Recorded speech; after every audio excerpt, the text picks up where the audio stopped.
Le premier jour de la semaine, Marc 16:2. À l'aube, Marie-Madeleine se rend au tombeau.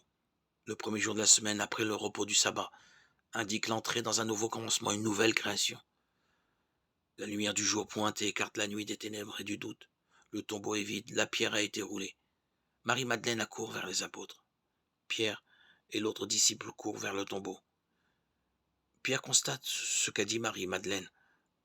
Jean s'avance après lui. Il vit le signe et il crut. Jean 28.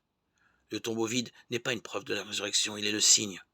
La foi ne se vit pas sur le registre de la vérification scientifique, mais sur le registre d'une relation vivante avec Jésus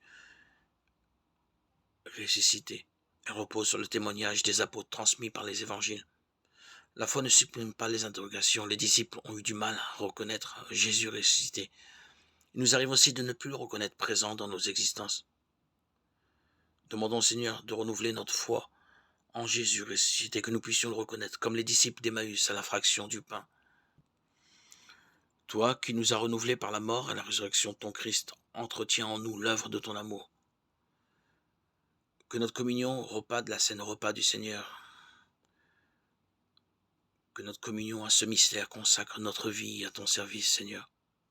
Rien ne doit être plus important dans notre vie que cette participation offerte par Dieu à la mort et à la résurrection de son Fils, qui a voulu tout partager avec nous.